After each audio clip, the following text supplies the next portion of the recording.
गड्डी दे दिया, 100 नोट की गड्डी 500 की हो चाहे 100-200 की हो, कोई भी ये गड्डी आपको दे गया कि साहब ये 100 नोट है, इसमें आपने उस पर विश्वास करके और रख ली, तिजोरी में रख दी अपनी अलमारी में। आपके पिताजी आए बाद में कि कितने नोट दे गया, कि वो ये गड्डी दे गया 500 रुपए की 100 नोट की गड्डी दे गया, कि बेटा गिन लिए थे क्या आपने, गिन लिए थे क्या, गिने तो नहीं थे, कहीं का कम हो तो भले वो पूरे हैं 100 के 100 हैं, लेकिन यदि किसी ने कह दिया कि गिन लिए थे क्या, तो मैं कहता हूं बोलो आपको शंका होगी कि नहीं होगी, शंका होगी कि नहीं कि हाँ गिने तो नहीं थे।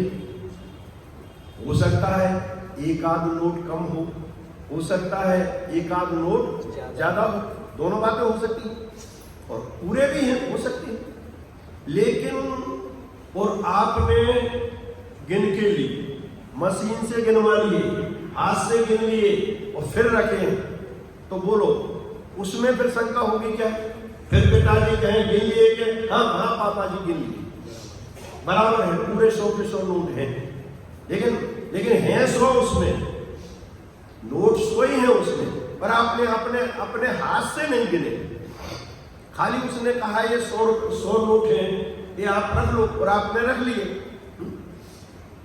तो शंका होगी कि नहीं होगी, बोलो उसको। इसलिए मैं कहता हूं कि मैं कहता हूं मेरे मुख से कोई बात, भले कोई गाथा पढ़ के कलश पढ़ के मैं सुनाऊं, तो भी आप ये कहोगे पंडित जी ने ऐसा कहा, लेकिन जब आप अपनी आंखों से कोई बात देखोगे तो उसकी श्रद्धा में बहुत फर्क पड़ता है।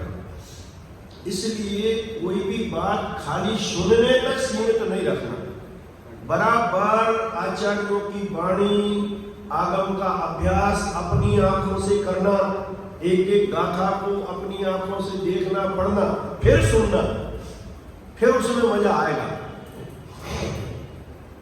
देखो स्वामी जी के ऊपर बेचारे व्यर्थ ही लोगों ने ऐसे झूठे इल्जाम लगाए, ये पुण्य को ये कहते हैं, ऐसा कहते हैं, वैसा कहते हैं, व्यर्थ ही इल्जाम लगा दिए, पुण्य को बुरा कहते हैं, शुभ भाव को हे कहते हैं, व्यवहार को हे कहते हैं, पर उनका एक एक शब्द इस समय सार में जो लिखा है, जो उन्होंने कहा है, वह एक एक शब्द इस ग्रंथ में लिखा हुआ है, लेकिन हमने उस बात को उनके माथे मढ़ दिया।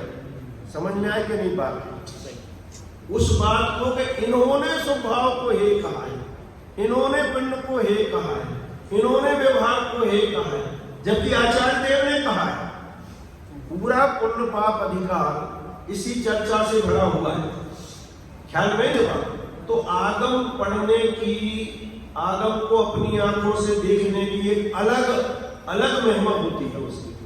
यदि अपनी श्रद्धा को दृढ़ बनाना है और मजबूत बनाना है, तो जो बात कोई भी विद्वान कहे या गुरुदेव के भी प्रवचनों में सुनो, लेकिन सामने शास्त्र रख के आप सुनोगे, तो मैं गारंटी देता हूं आपकी श्रद्धा बहुत दृढ़ होगी और बलवान होगी, नहीं तो ऊपर से बात निकल जाएगी।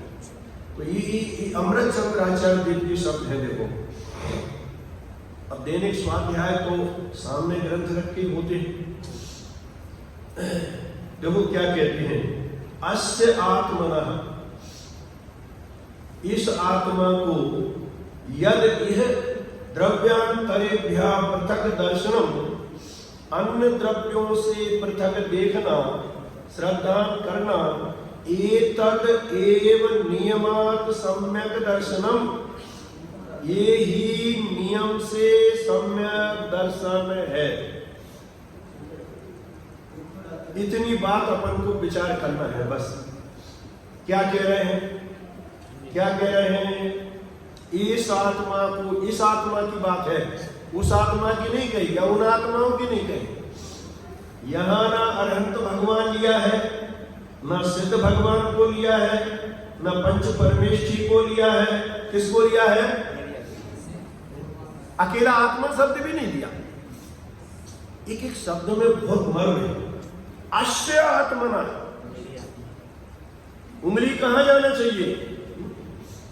तस्य आत्मना नहीं, तुम्हारा आत्मा नहीं, अस्य आत्मा, इस आत्मा को, इस माने मेरे आत्मा को, अपने आत्मा को है? इस आत्मा को अन्य द्रव्यों से पृथक देखना, यद यह द्रव्यांतरेभ्यः पृथक दर्शनम, स्पष्ट शब्द है, द्रव्यांतरेभ्यः पृथक दर्शनम, अन्य द्रव्यों से पृथक देखना। देखने का अर्थ यहाँ देखना भी है, जानना भी है, अनुभव करना भी है? समझ में नहीं लगा?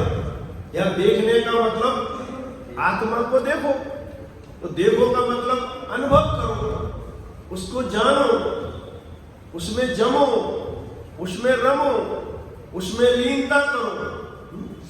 ये सारी बातें उसमें इस शब्द में गर्भित है कि इस आत्मा का अन्य द्रव्यों से पृथक। अब अन्य द्रव्यों में कौन कौन से द्रव्य लेना, करो विचार करो। अन्य द्रव्य लिखा है ना, तो अन्य द्रव्यों में कौन कौन से द्रव्य लेना? कि एक जो अपना आत्मा है। अब यहाँ आत्मा भी किसको कहना, ये तो विचारणी है ना, सम्यक दर्शन करना है ना अपन को। तो कौन से आत्मा? आत्मा भी भाई साहब अनेक तरह के हैं। क्या कहीं कहीं व्यवहार से इस मनुष्य को भी आत्मा कह दिया, जीव को कह दिया, मनुष्य जीव, त्रियंच जीव, नारकी जीव, देव जीव, कहा कि नहीं कहा?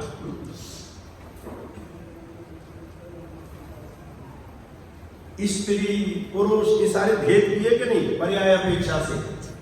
तो ये सब भेद जीव के ही तो किए, आत्मा के ही तो भेद किए। तो एक इनको भी आत्मा कहा है, शरीर को आत्मा कहा है, नाना प्रकार की पर्यायों को आत्मा कहा है। थोड़े और अंदर में जाओ, चलो ये तो स्थूल शरीर की पर्याय है। तो जितने भी शुभाशुभ भाव हैं, रागादि भाव हैं, उनको भी व्यवहार में से पर्याय दृष्टि से किसका कहा है? उनको भी आत्मा का क्या आत्मा ही कहा है। समझ में नहीं आता? तो कौन से आत्मा को देखना? उसको भी आत्मा कहा, इस शरीर को भी आत्मा कहा, शुभाशुभ भावों को भी आत्मा कहा, रागादि भावों को भी आत्मा कहा, सम्यक दर्शन ज्ञान चारित्र को भी आत्मा कहा, केवल ज्ञान को भी आत्मा कहा, सिद्ध दशा को भी आत्मा कहा। और ये आत्मा के तीन भेद भी कर दिए, बहिरात्मा, अंतरात्मा और परमात्मा। इसका मतलब ये तीनों भेद किसके हैं? आत्मा की। बहिरात्मा भी कौन है? आत्मा। अंतरात्मा भी कौन है? परमात्मा। और परमात्मा भी कौन है? आत्मा। तीन तरह के आत्मा हो गए, ख्याल में ना बात। लेकिन यहां जिस आत्मा की चर्चा है वो तीनों प्रकार के आत्मा से भी भिन्न है।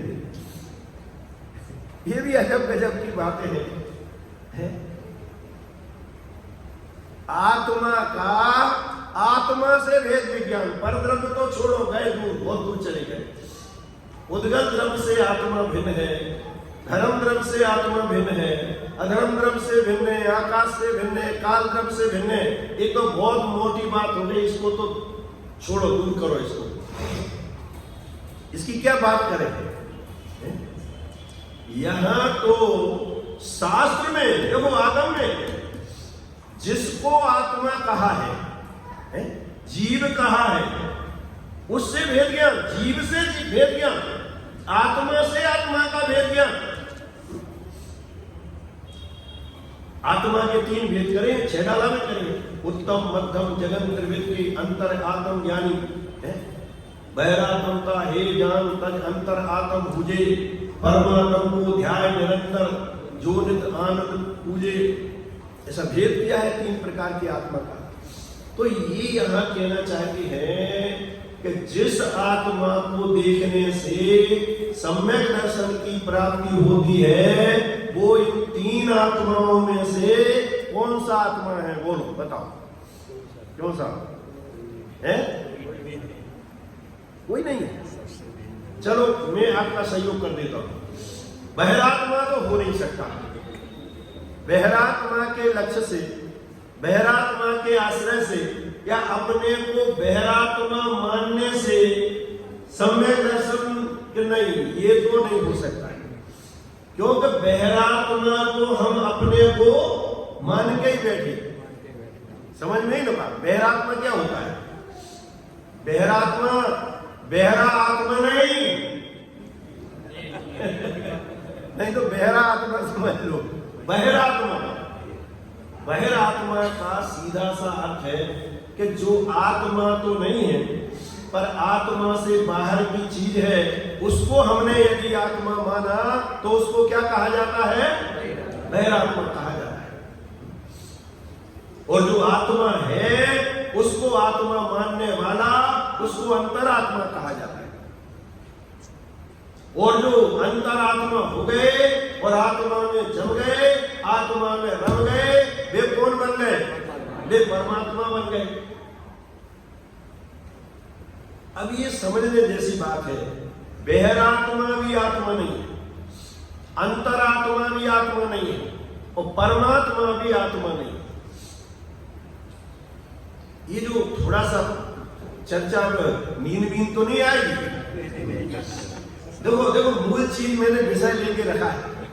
जो सब जीवों का प्रश्न होता है, सम्यक दर्शन कैसे होता है, सम्यक दर्शन किसके लक्ष्य से होता है, सम्यक दर्शन का विषय भूत आत्मा कैसा है कि जिसका लक्ष्य करने से, जिसका ध्यान करने से, जिसकी दृष्टि करने से, जिसको देखने से सम्यक दर्शन होता है।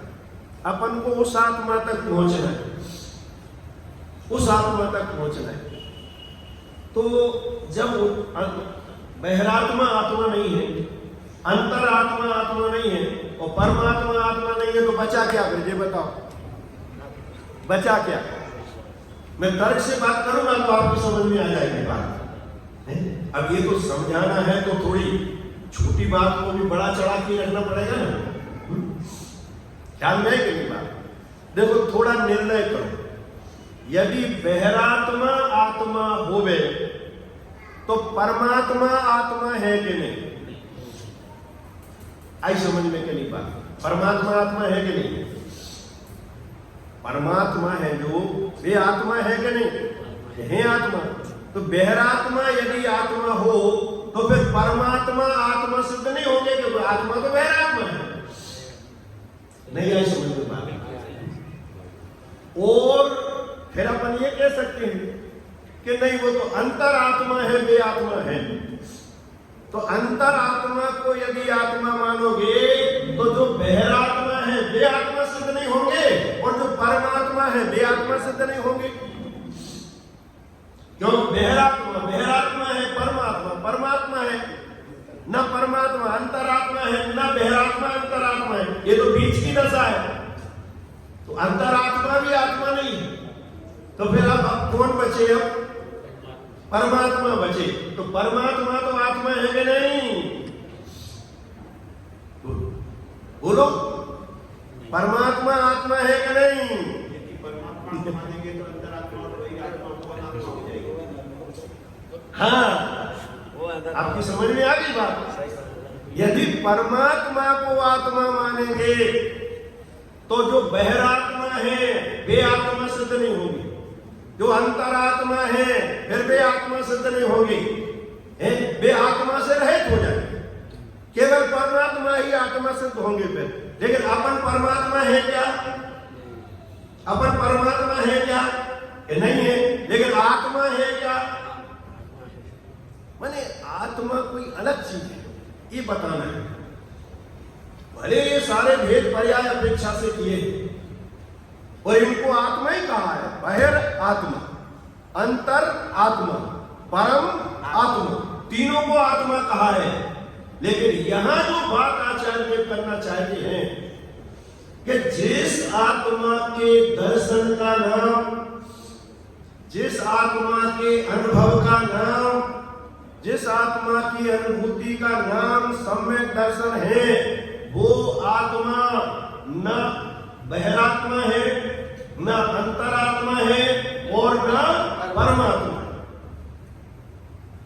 वो तीनों से भिन्न है। क्यों? कि बहिरात्मा आत्मा हो गए तो अंतरात्मा और परमात्मा आत्मा सिद्ध नहीं होती। अंतरात्मा आत्मा हो गए तो बहिरात्मा और परमात्मा आत्मा सिद्ध नहीं होती, और परमात्मा आत्मा हो गए तो बहिरात्मा और अंतरात्मा सिद्ध नहीं होती। जबकि ये बात तो सत्य है ना कि बहिरात्मा भी आत्मा है कि नहीं, और अंतरात्मा भी आत्मा है, और परमात्मा भी आत्मा है। एक बात। दूसरी बात, यदि बहिरात्मा कोई आत्मा मान लिया जाए तो बहिरात्मा अनादि अनंत काल तक रहने वाली चीज है क्या? अरे सम्यक दर्शन हुआ और बहिरात्मा गायब हुआ, बहिरात्मा खत्म हुआ, और अंतरात्मा बना प्रकट हुआ सम्यक दर्शन होते ही। ख्याल नहीं हुआ? और जैसे ही परमात्मा बना तो अंतरात्मापन खत्म हुआ, और जब तक बहिरात्मा और अंतरात्मा है तब तक परमात्मा नहीं। तो आत्मा जिसे आचार्य देव कहना चाहते हैं वो वास्तव में इन ये तीनों तो पर्याय हैं। कौन है तीनों? क्योंकि आने जाने वाली है ना। आज परमात्मा दशा अपने पास नहीं, बहिरात्मा दशा है, और आज बहिरात्मा दशा है। एक कल रहेगी कि नहीं रहेगी इसकी कोई गारंटी नहीं। कल रहेगी कि नहीं? क्यों साहब? रहेगी, कल रहेगी ना बहिरात्मा दशा। जाएगी तो नहीं? पक्का रहेगी ना? अरे कैसे नहीं रहेगी? कहां जाएगी? क्यों साहब? कहां जाएगी ये बहिरात्मा दशा? अपन जाने देंगे जब तो जाएगी। क्यों? अरे भाई साहब, अब बहिरात्मा ही रहना है क्या? ये समय सार मिला है, ये भगवान की वाणी मिली है, ये जैन कुल मिला है, ये परमात्मा की वाणी मिल गई है। अब बहिरात्मा रहने के लिए मिली है, इस बहिरात्मा छोड़ने के लिए मिली है। बहिरात्मा रहने के लिए नहीं मिली। इस बहिरात्म दशा का अभाव कैसे हो और अंतर आत्म दशा कैसे प्रकट हो? अंतर आत्म दशा, बहिरात्म दशा का छूटना कहो, अंतरात्म दशा का प्रकट होना कहो, दोनों एक ही बातें हैं। जब आत्मा अंतर आत्मा होता है तो बहिरात्म बना समाप्त हो जाता है।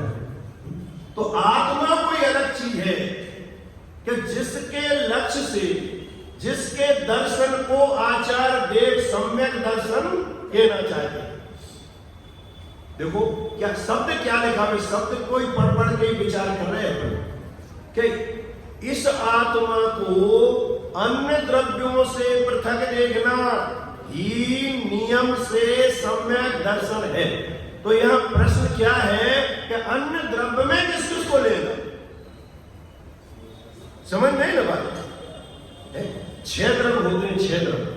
6 द्रव्यों में अन्य द्रव्य कौन कौन से हैं? 6 द्रव्य है ना। नाम तो याद है कि नहीं? किसको नहीं है नाम याद? नहीं है वे हाथ उठाओ जिसको 6 द्रव्यों के नाम याद नहीं है। और नहीं सबको याद है तो फिर मैं पूछता हूं, पूछे बताओ भाई साहब, एक दाढ़ी वाली नाम याद है 6 द्रव्य के? तो आपने ऐसे क्यों नहीं किया कि हमें नहीं याद? 6 द्रव्य आत्मा है कि नहीं?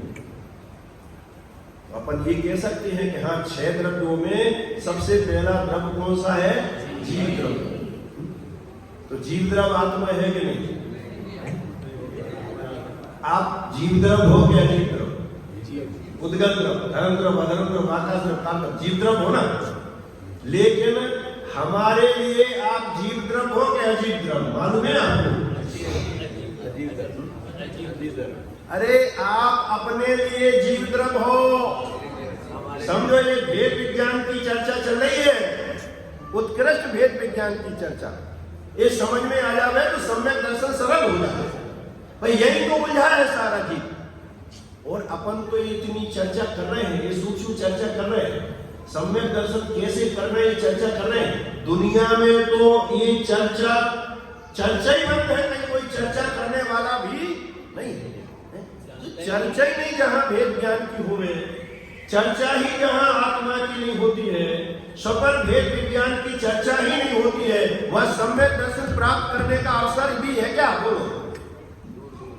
अरे जिस आत्मा के लक्ष्य से, आश्रय से, अनुभव से सम्यक दर्शन होता है, जिसको आचार्य देव सम्यक दर्शन कह रहे हैं, उस आत्मा की जहां बात ही ना हो, वह सम्यक दर्शन होने की संभावना है क्या? मुझे बताओ। संभावना है क्या सम्यक दर्शन होने की? और जहां सम्यक दर्शन नहीं है लेकिन सम्यक ज्ञान तो हो सकता है। फिर सम्यक दर्शन के बिना, और सम्यक दर्शन सम्यक ज्ञान नहीं है तो चारित्र तो होगा। चारित्र के लिए सम्यक दर्शन का क्या काम? समझ में आई कि नहीं बात?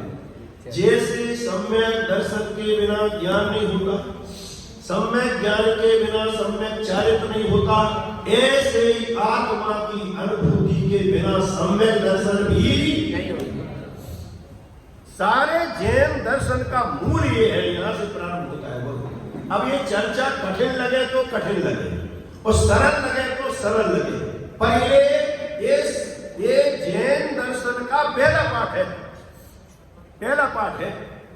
दौलत राम जी साहब ने लिखा ना, मोक्ष महल की प्रथम सीढ़ी, पहली सीढ़ी है ये क्या? सम्यक दर्शन। और जब जीव मोक्ष मार्ग को प्रकट करता है तो सबसे पहले क्या प्रकट होता है? सम्यक दर्शन प्रकट होता है।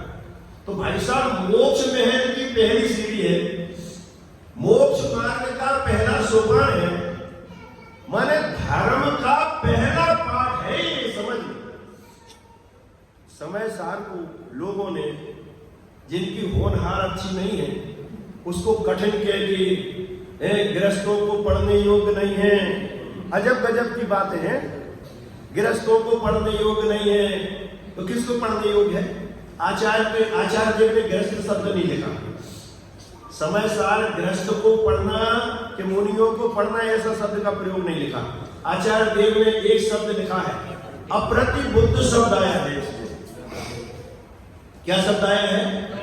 कि ये समय सार मैंने अप्रतिबुद्ध जीवों को लिखा है, और अप्रतिबुद्ध ही नहीं लिखा, अत्यंत अप्रतिबुद्ध। ख्याल में ज्ञाता है?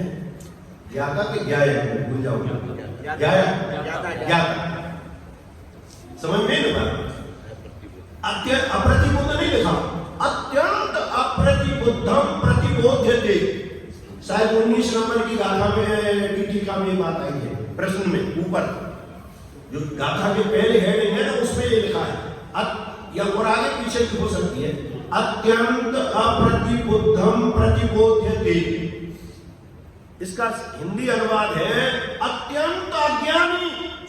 अप्रतिबुद्ध माने सीधा अर्थ है अत्यंत अज्ञानी, निराज्ञानी जीव को हम समझाते हैं। कैसे निराज्ञानी को?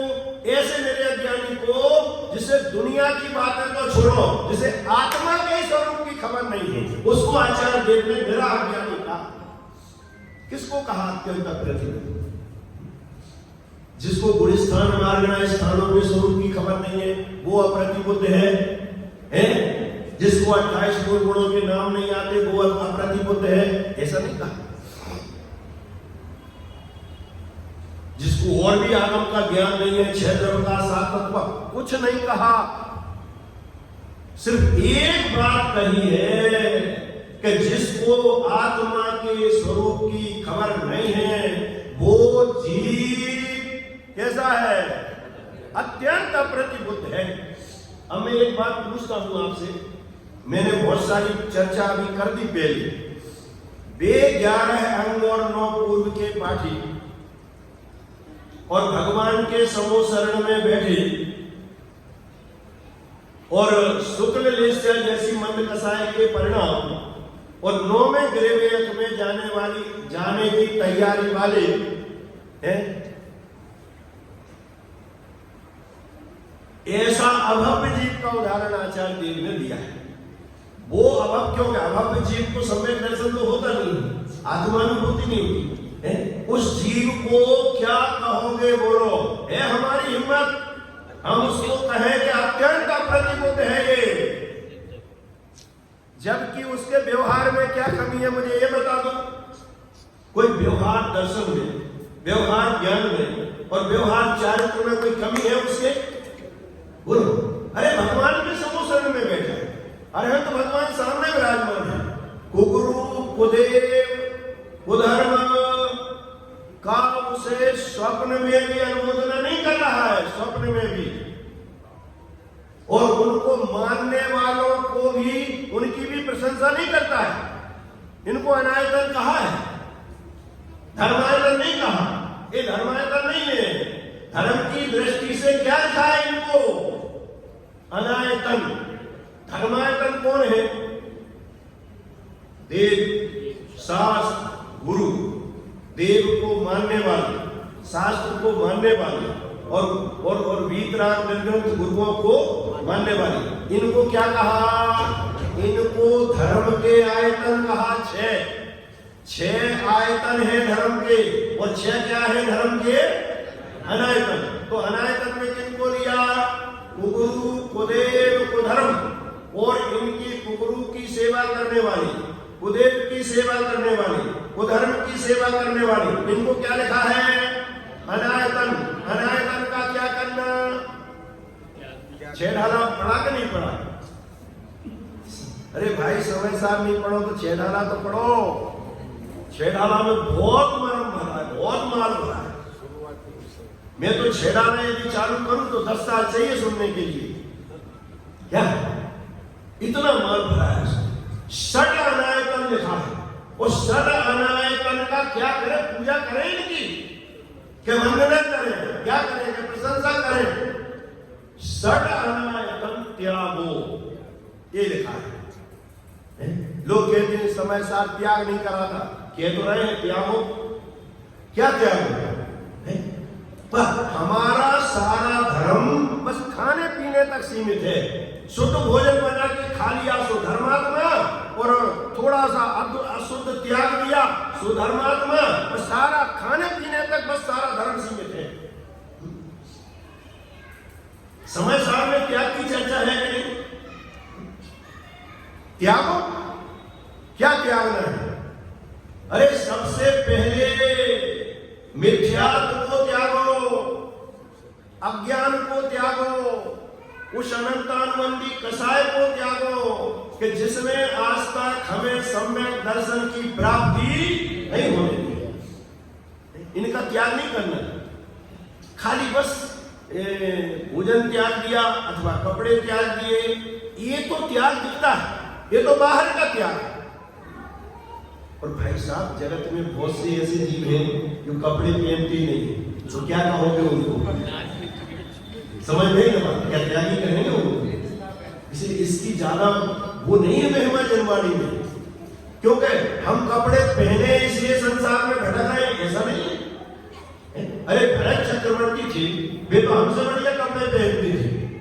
क्या राज सिंहासन पे बैठते होंगे, स्वधर्म स्वर्ग का इंद्र कैसे वस्त्र होते हैं उसे मालूम है आपको? कितने कीमती तो रत्नमणियों के हार, तुम्हारे सूरत में जितने डायमंड है ना, सबने इकट्ठे कर लो, और बम्बई वालों के डायमंड इकट्ठे कर लो, और पूरे हिंदुस्तान के डायमंड इकट्ठे कर लो, और अमेरिका से मंगवा लो, और लंदन से मंगवा लो, और सारी दुनिया के डायमंड इकट्ठे कर लो, और तराजू पर तोल के रख लो एक तरफ, और स्वधर्म स्वर्ग के गले में जो हार है उसके एक मणि को एक तरफ रख दो, तो तुम्हारे सारे डायमंड की कीमत उसकी एक रजकण के बराबर भी। कितनी कीमत होती है स्वधर्म की? और वो ऐसे डायमंड, ऐसे रत्न मणियों के हार, कैसे उसके वस्त्राभूषण कितने कीमती होते होंगे, और कैसे राजमहलों में रहता है, बोलो। इसके बाद भी सम्यक दृष्टि है कि नहीं? चक्रवर्ती उसने तो अभी कपड़े त्यागे नहीं है, वो सम्यक दृष्टि है नहीं, गारंटेड सम्यक। दूसरों की छोड़ो, भरत जी तो गारंटेड सम्यक दृष्टि थे कि नहीं? तो ऐसी कौन सी चीज थी जिसके कारण से वे सम्यक दृष्टि है? बाहर में तो कुछ त्याग किया नहीं उन्होंने, घर गृहस्थी में रह रहे, राजपाट चला रहे, पूरा आराम और परिग्रह जैसे का ऐसा विद्वान है, फिर भी जीव सम्यक दृष्टि हो सकता है। क्यों? कि सम्यक दर्शन की शर्त ये नहीं है कि पहले कपड़ा उतारो। सम्यक दर्शन की शर्त भोजन पानी छोड़ो, ये नहीं है। सम्यक दर्शन की शर्त है कि सबसे पहले आत्मा को देखो। आत्मा को देखने का नाम सम्यक दर्शन है। लेकिन क्या कहा जाए, बड़ा आश्चर्य और अचंभा जैसा होता है जब ऐसी ऐसी बातें सुनने में आती है कि गृहस्थ दशा में जीव आत्मा का अनुभव कर सकता ही नहीं, रट्टा ही खत्म। तुम आत्मा की बातें करते हो ना, हमने तुम्हारी कटिंग कर दी, बस कोई तुम्हें नहीं पूछने वाला है और आत्मा को भी कोई नहीं पूछने वाला है। हमने कह दिया अपने सब लोगों को कि आत्मा के चक्कर में नहीं पड़ना। आत्मा की ये आत्मा करते हैं, आत्मानुभूति करो, आत्मा को जानो, आत्मा को देखो, है? हमने सबसे कह दिया अपने लोगों से, शिष्य मंडली से, कि तुम आत्मा के चक्कर में नहीं पड़ना। क्या नहीं पड़ना? कि कपड़े पहने आत्मा की अनुभूति होती है। लो हो गया, रट्टा ही खत्म हो गया, खत्म ही हो गया। सम्यक दर्शन प्राप्ति की जड़ पर ही खोद के फेंक दिया। अब विचार करना, जहां आत्मा की चर्चा करने का निषेध है, आत्मा को जानने का निषेध है, बोलो वहां सम्यक दर्शन प्रकट होने की गुंजाइश भी है क्या? आत्मा की बात ही नहीं, आत्मा की चर्चा नहीं है। तो जहां आत्मा की बात नहीं, आत्मा की चर्चा नहीं, वहां सम्यक दर्शन पैदा हो सकता है। मैं एक बात कहता हूं, जमीन में आपने नीम की निगोड़ी बोई है और उसमें जब पेड़ लगा और पेड़ लगा तो पेड़ बड़ा हो गया, अब उसमें से कौन से आम आएंगे? बोलो, आम आएंगे? क्योंकि आम खाना है तो आम के बीज तो तुमने वो ही नहीं।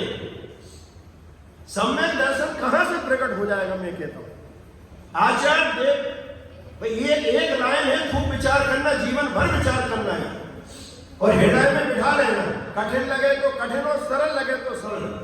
तो यहां वहां की बातें करने का कोई ज्यादा मतलब नहीं, मूल आगम की बात है, उसके आधार से अपन सारी चर्चा कर रहे हैं। कठिन भी लग सकती है, बहुत लोगों को जिमाई भी आने लगती हो सकता है। अभी देखो, अब यहाँ ये जो स्थान है ना, एक गप्पे लगाने के लिए अपन ने इतने पैसे खर्च नहीं किए और एक नाटक सिनेमा दिखाने के लिए नहीं किए। इसके लिए तो बहुत मंच है, तुम्हारे सूरत में ही बहुत मंच बने जहाँ खूब बढ़िया नाटक देखो है और बढ़िया कवि सम्मेलन भी होते हैं बहुत जगह। ये सब चर्चाएं करने के लिए बहुत स्थान है। ये स्थान केवल तत्व चर्चा करने के लिए है और मैं तो ये मान के चलता हूं कि जितने लोग यहाँ बैठे हैं ये सब तत्व सुनने के लिए आए, या यहाँ वहां की बातें सुनने के लिए नहीं आए। तो इनको क्यों ना तत्व की बात, मूल बात सुनाई जाए। यहाँ वहां की सुनने वाला यहाँ आ ही नहीं सकता और आ जाए तो बैठ नहीं सकता और बैठ जाए तो रुचेगा नहीं, पचेगा नहीं और उठ के चला जाएगा, नहीं बैठ सकता। भाई साहब, बहुत मजबूत कलेजा चाहिए इस तत्व की चर्चा को सुनने के लिए। इससे सिद्ध होता है हम बैठे हैं और सुन रहे हैं कि आत्मार्थी है जी, आत्मार्थी। देखो, हम उन भाग्यशालियों में से हैं, समझना।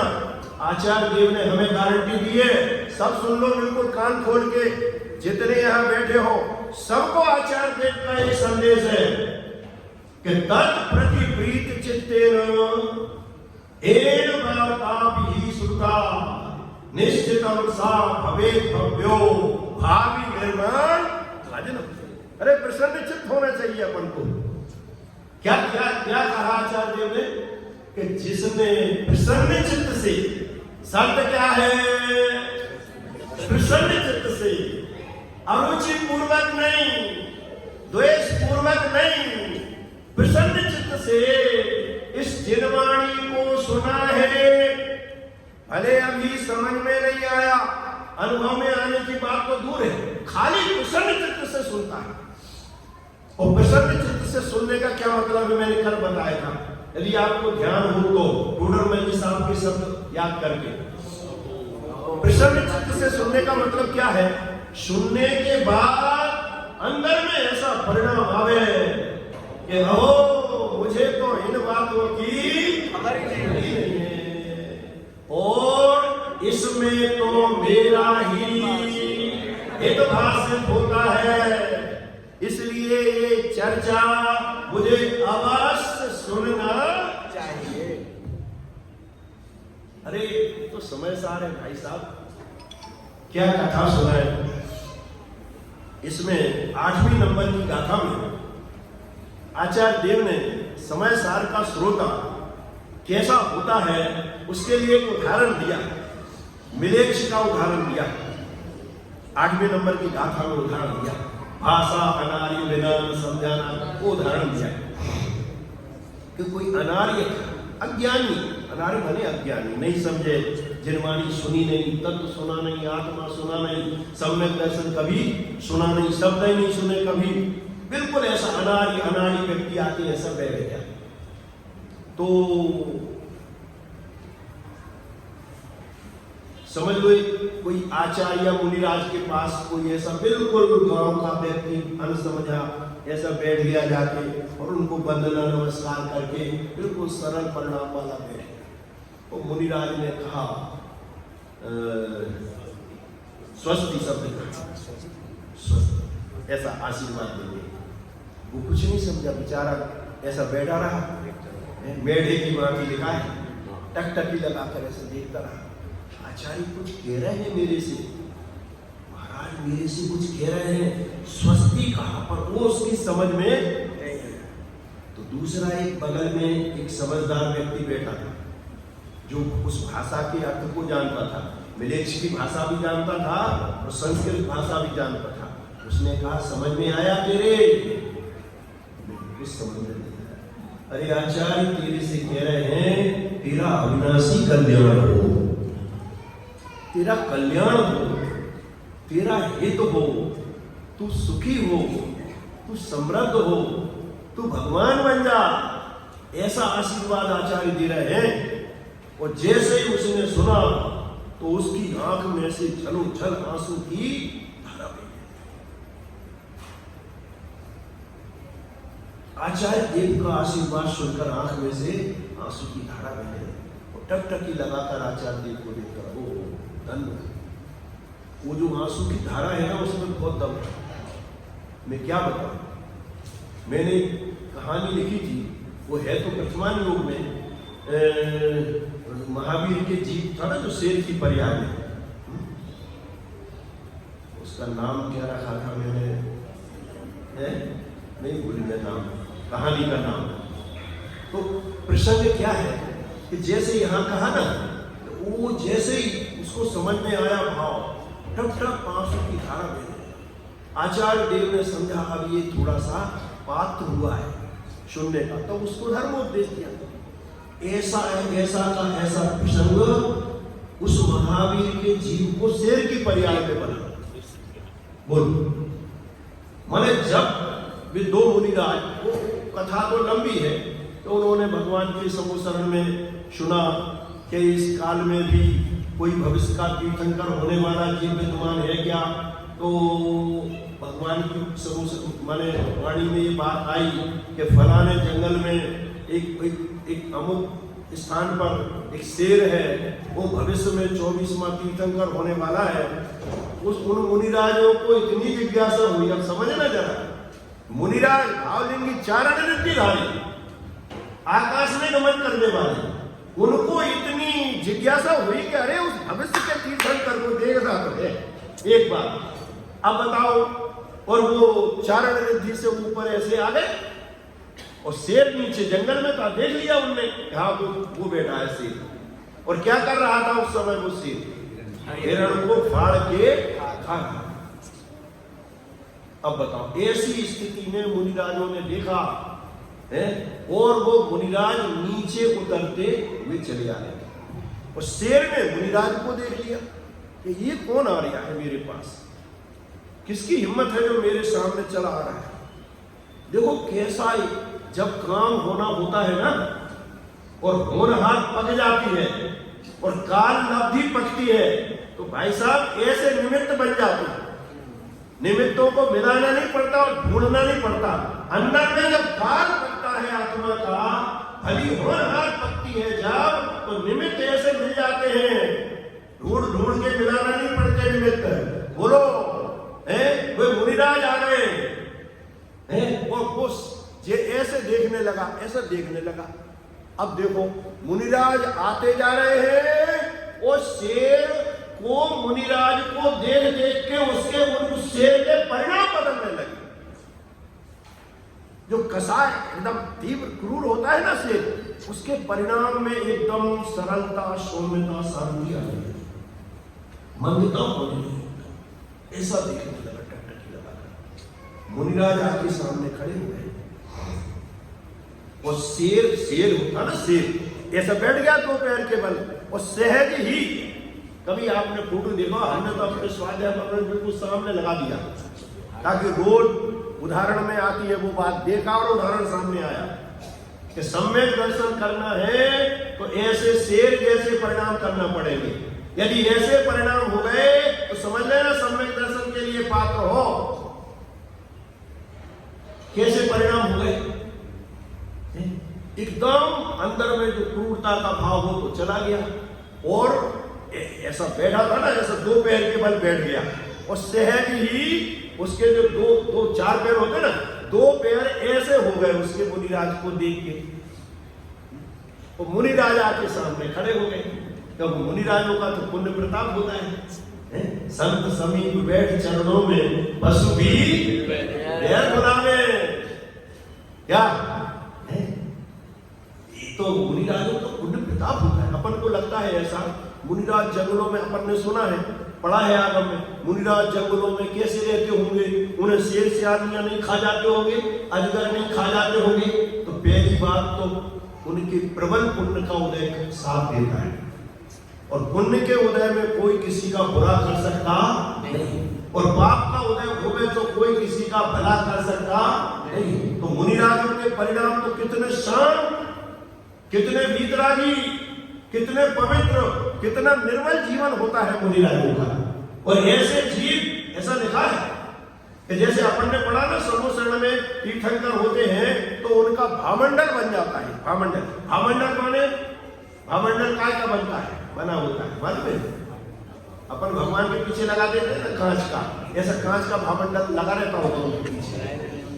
अरे भामंडल का मतलब होता है आभा मंडल और आभा मंडल का मतलब होता है उनके प्रभाव का क्षेत्र ऐसा बन जाता है। उनकी आभा शरीर की कांति इतनी प्रबल होती है कि वो चारों तरफ समोसरण में समझ लो जितने कोसों तक उनके वो आभा मंडल व्याप्त हो जाता है।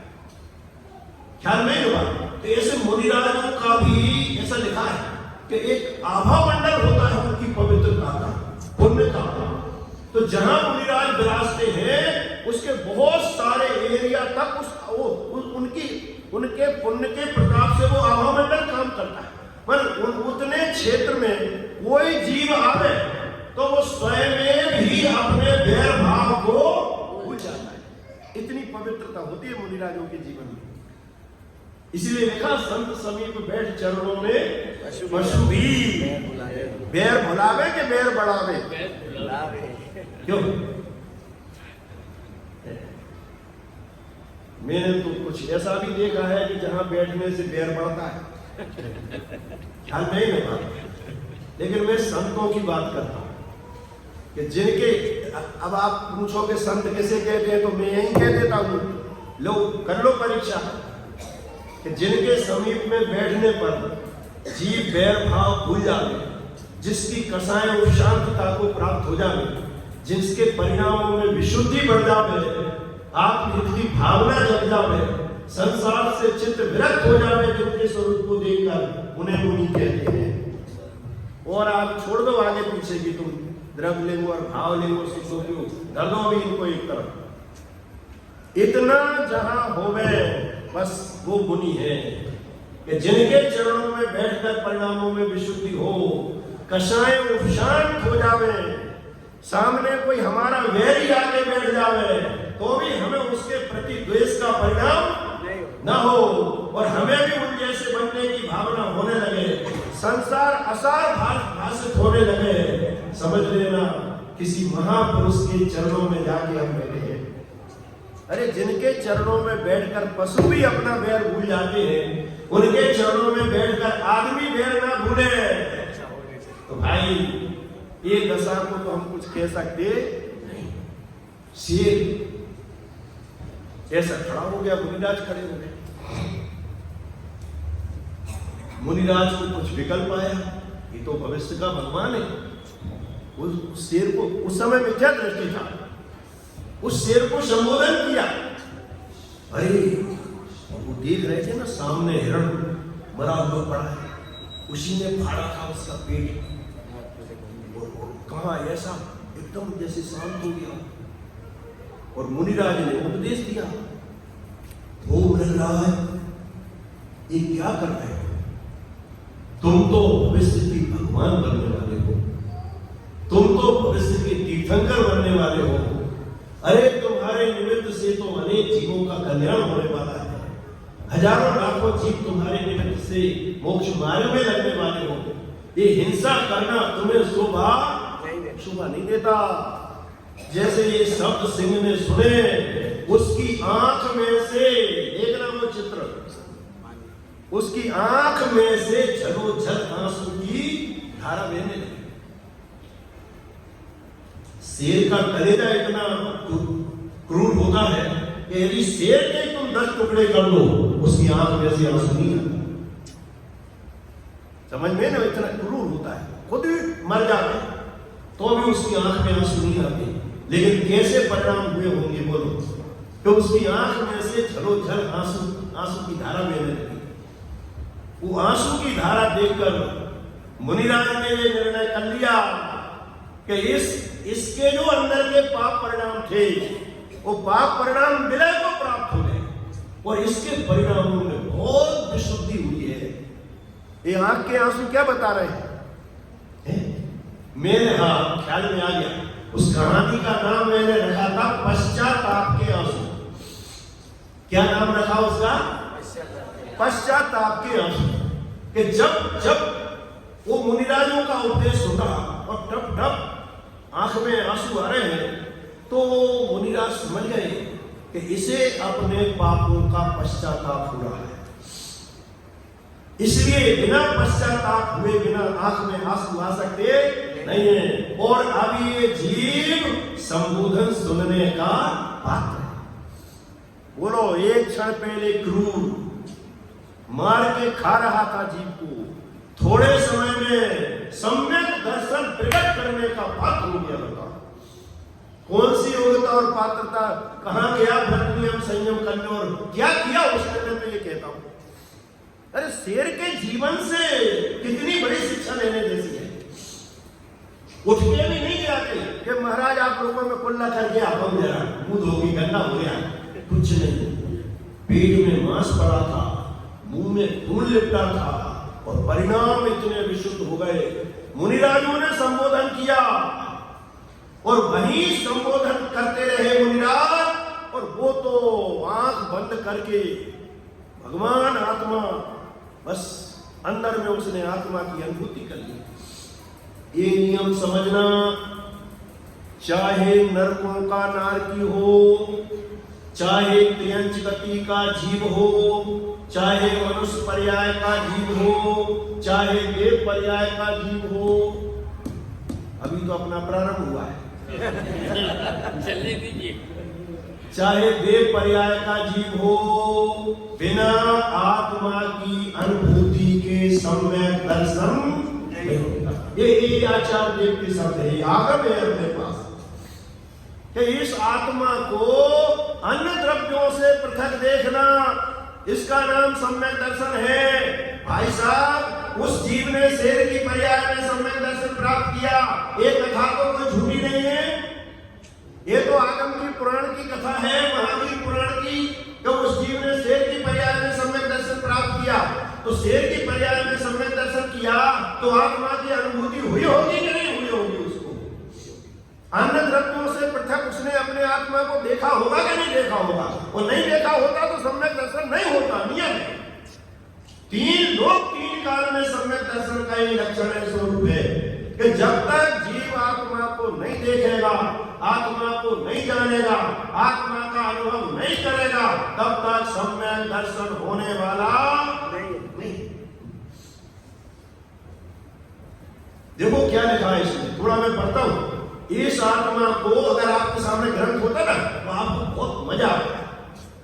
क्या अब मैं रसगुल्ले की बातें करूं तो बात में करना, अभी मैं रसगुल्ले की बातें करूं तो आपको ज्यादा मजा नहीं आएगा, लेकिन रसगुल्ला सामने रखा हो और फिर आप हमारे साथ आप भी चखो, कितना मजा आएगा। ऐसे स्वाध्याय का अपना एक रस होता है, जब आप अपनी और घर जाके देखेंगे समय सार, लेकिन अब घर जाके देखे समय सार हो गए तो देखे।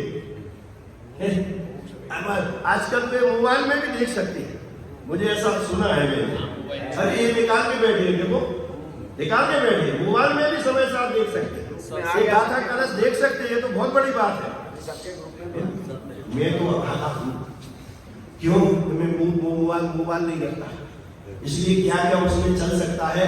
ये दीवानी तो बहुत लाभ उठाती है उसका मोबाइल का, नहीं उठाते हैं। नहीं, मुझे बहुत सारे प्रवचन, कितने मेरे प्रवचन सुनते रोजाना के 365 दिन के, और कितने सुनते हैं, कितने शास्त्र इन्होंने नोट करके रखे हैं, कितने प्रवचन, और जो छोटे छोटे गुरुदेव के वो बात आते हैं 5-5, 10-10 मिनट की, क्या बोलते हैं उसको, शॉर्ट क्लिप। वो मुझे ही सुना रहे, देखो छोटी छोटी सी गुरुदेव की है, सम्यक दर्शन के संबंध में, क्षमा के संबंध में, माता सब मुझे सुना दे, बहुत सदुपयोग करते। ये तो प्रशंसनीय बात है भाई, अनुकरणीय है।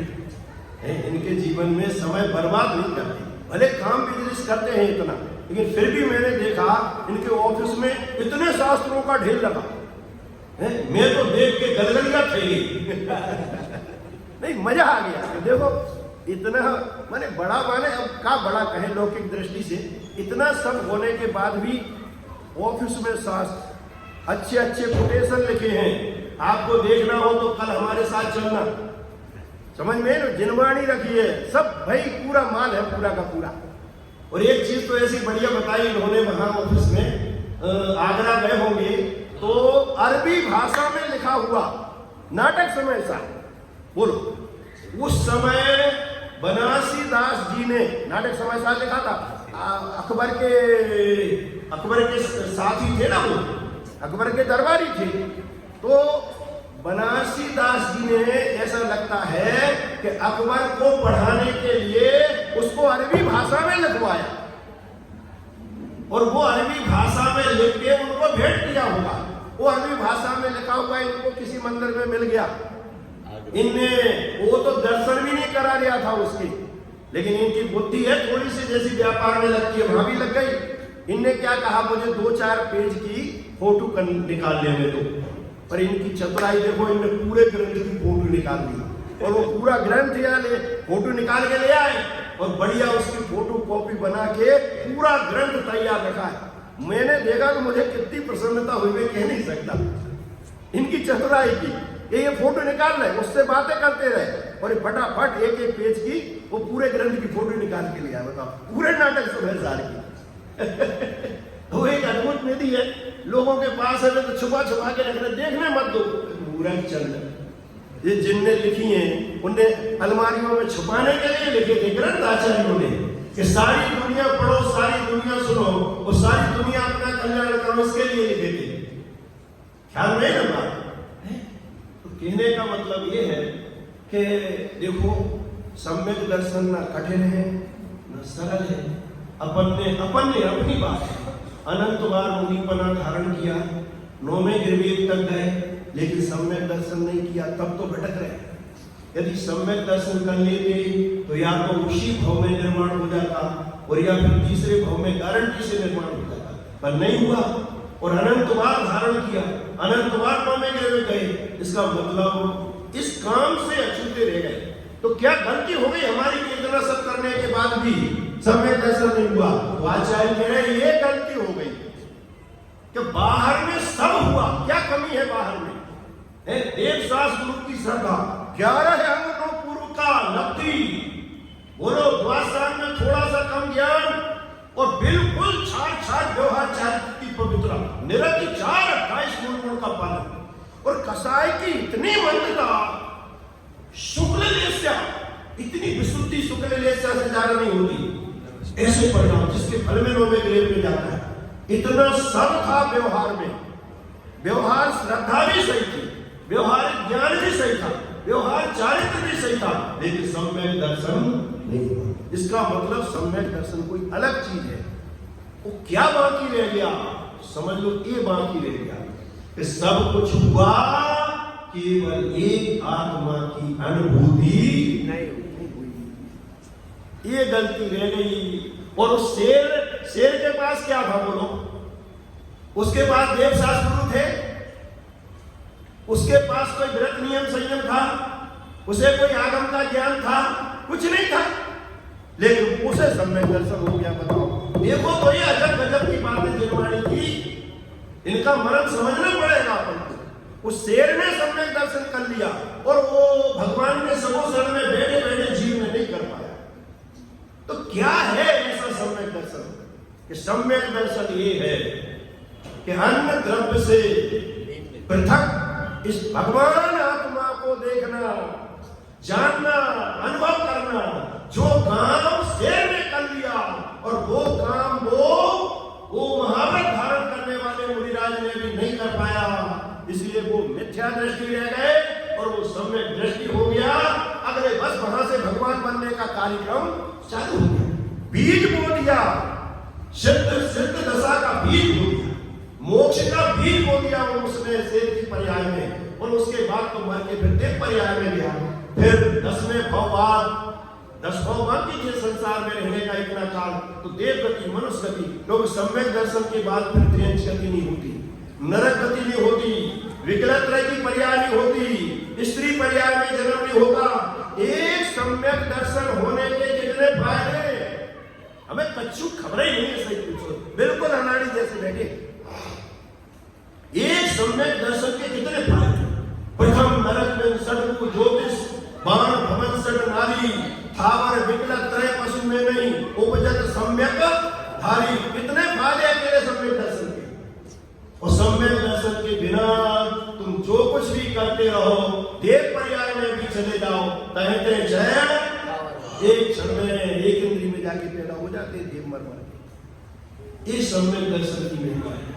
और सम्यक दर्शन की महिमा नहीं है, इस भगवान आत्मा की महिमा है, जिसके देखने का नाम सम्यक दर्शन है। सम्यक माने भली प्रकार और दर्शन माने क्या होता है? अरे तुम भगवान के दर्शन करने जाते हो कि नहीं? वही अर्थ है यहाँ। दर्शन माने क्या होता है? दर्शन माने नहीं, भगवान के दर्शन नहीं करते तो क्या करते हो? दर्शन करते हो जब क्या करते? देखते ही है ना भगवान को। दर्शन करो भगवान के तो कैसे करोगे? आंख बंद करके करोगे? अरे दर्शन करो माने आंख खोल के भगवान को देखो, तो देखने का नाम दर्शन है। तो वही तो अर्थ यहाँ है कि जैसे भगवान को देखने का नाम भगवान का दर्शन है, ऐसे ही आत्मा को देखने का नाम सम्यक दर्शन है। बोलो, अरे कठिन काम है कि सरल काम है? भगवान को देखना तो फिर भी कठिन है। अपन मंदिर में जाएंगे, क्यों रात के 12 बज रहे, भगवान के दर्शन करने का परिणाम आया कि हमें तो भगवान के दर्शन करने जाना है, तो रात के 12 बजे भगवान के दर्शन नहीं मिलेंगे, ताला लगा मिलेगा मंदिर का। लेकिन रात के 12 बजे आत्मा के दर्शन करने का परिणाम आवे तो आत्मा का दर्शन होगा कि नहीं होगा? तो घर पे बैठे बैठे होगा कि नहीं होगा? अरे त्रियंचों ने कर लिया भाई साहब। यदि हम ये कहें कि हमें कठिन लगता है और हम नहीं कर सकते, तो समझ लेना तुम त्रियंचों से भी गए हुए पुरुषार्थ वाले हो। अरे सरल है, जो काम त्रियंच कर सकते वो काम हम क्यों नहीं कर सकते? ये तो दिमाग में से निकाल दो कि हम नहीं कर सकते, हमें नहीं हो सकता। यदि कहीं से सुन रखा हो, कहीं से पढ़ रखा हो, तो दिमाग में से निकाल देना इस बात को कि हम समय दर्शन नहीं हो सकता।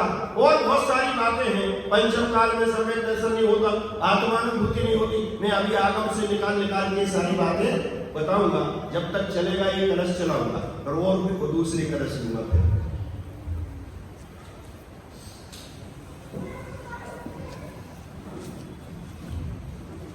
बोधि आपको भाव है, निश्चय दुर्लभ नाही, जग में प्राप्ति कठिन है, यह व्यवहार कहाँ। बहुत सारे प्रश्न जो प्रवचन के माध्यम से भरत भाई नोट कर रहे हैं, जो आपसे एक साथ पूछेंगे। और अभी तो मैं एक ही प्रश्न आपसे करता हूँ कि जैन धर्म की शुरुआत कहाँ से बताई? आज प्रवचन जहाँ है, जैन धर्म की शुरुआत हाँ बताइए। सम्यक दर्शन से ही जैन धर्म का पालन। बिल्कुल, कितनी अद्भुत बात है कि जब पूछा जाता है समय सार में शिष्य के द्वारा कि सब सर्वप्रथम हम करें क्या, हमारा ये प्रश्न होता है कि हम क्या करें, तो क्या करें का उत्तर आचार्य देव देते हैं